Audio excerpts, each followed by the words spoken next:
नमस्कार, मैं ज्योति श्रीवास्तव। आप देख रहे हैं सी न्यूज भारत। खबर सूरजपुर से है, जहां नए सर्किट हाउस में झारखंड के प्रवासी विधायक अमित मंडल ने प्रेस वार्ता में विधानसभा प्रेमनगर व भटगांव से भाजपा प्रत्याशी को 50,000 वोट से जिताने का दावा किया।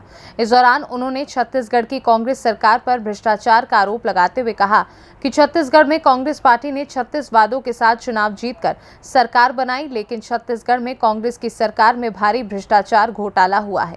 विकास के नाम पर कुछ नहीं है। कांग्रेस सरकार से जनता अपेक्षित है। उन्होंने कहा कि प्रेमनगर भटगांव विधानसभा से भाजपा प्रत्याशी 50,000 वोट से जीतेगी और छत्तीसगढ़ में एक बार फिर भाजपा की सरकार बनेगी।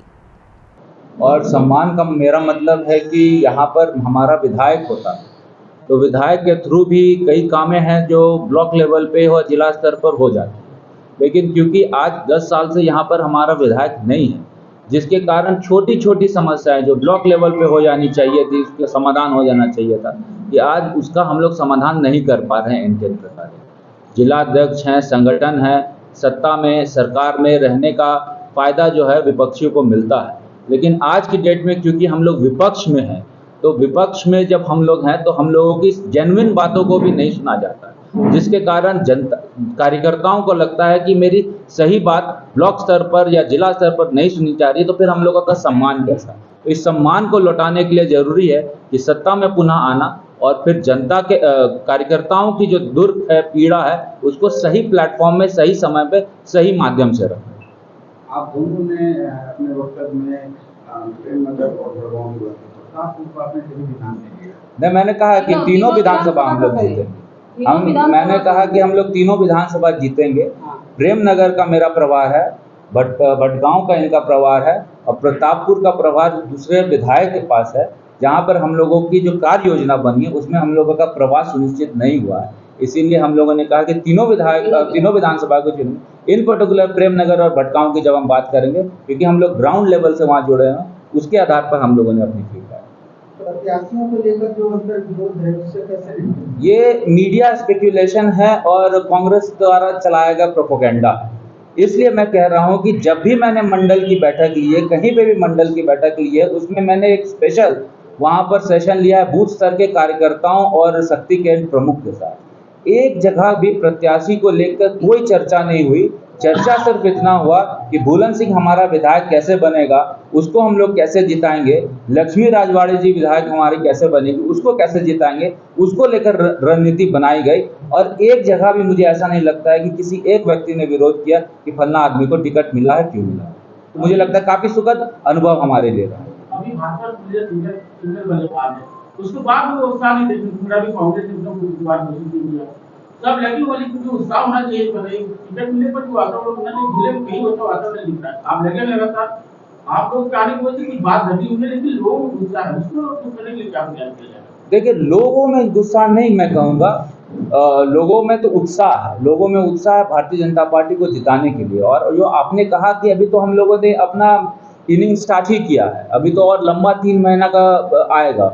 और भारतीय जनता पार्टी ने सोची समझी रणनीति के तहत 3 महीना पहले अपने प्रत्याशियों को इसलिए मैदान में उतारा है क्योंकि वो अभी से लग जाए जनता के बीच जाने के लिए, जो हमारे कैंडिडेट कर भी रहे हैं। और हम लोग एक माध्यम है, विधायक प्रवास एक माध्यम है, जिसके आधार पर हम लोग ये सुनिश्चित कर रहे हैं कि सही जगह सही समय पर पहुंचे।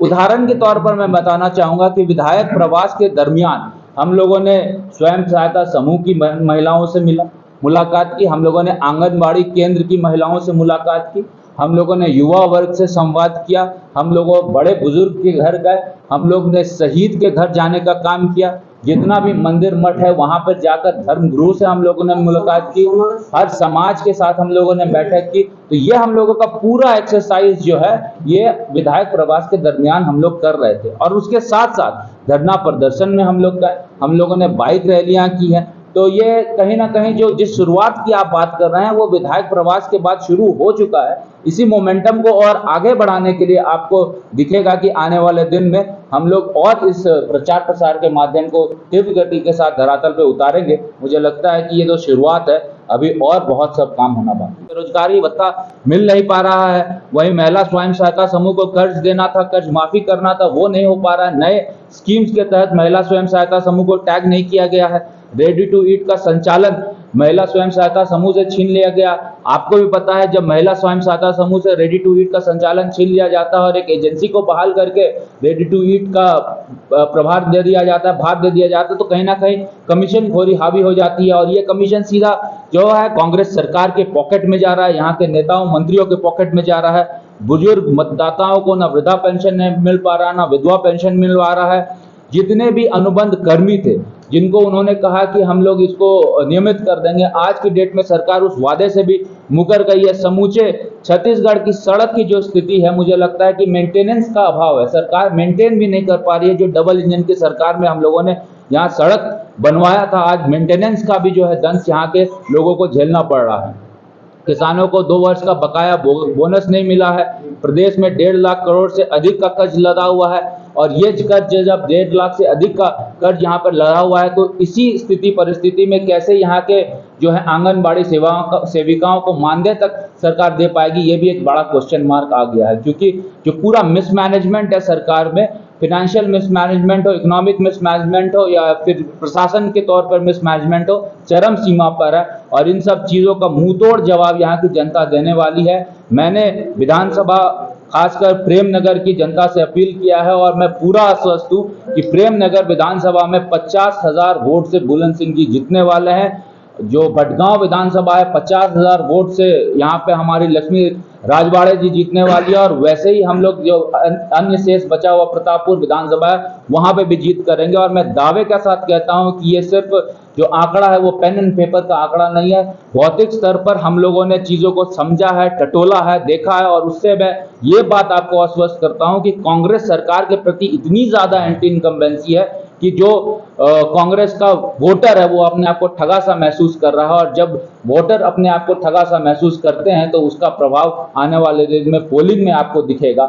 एक बात मैं आपको और आश्वस्त करना चाहता हूं कि जब मैं कार्यकर्ताओं के बीच गया, कार्यकर्ताओं के नब्ज को टटोला, तो वहां पे ऐसा एहसास हुआ कि कार्यकर्ताओं को कहीं ना कहीं सम्मान नहीं मिल पाया है, क्योंकि 10 साल तक यहाँ पर हमारे विधायक नहीं रह पाए। तो इस 10 साल के कार्यकाल में मेरा कार्यकर्ता जो है जब तहसीलदार के पास जाता है, ब्लॉक के पास जाता है, तो उनकी बातों को नहीं सुना जाता है।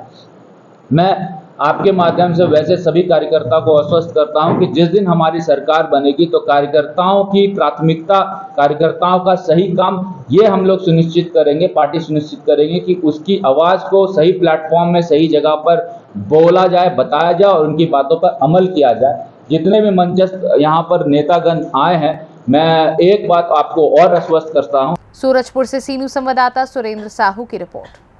फिलहाल के लिए खास खबर में बस इतना ही। देश दुनिया की तमाम खबरों को जानने के लिए आप देखते रहिए सी न्यूज़ भारत।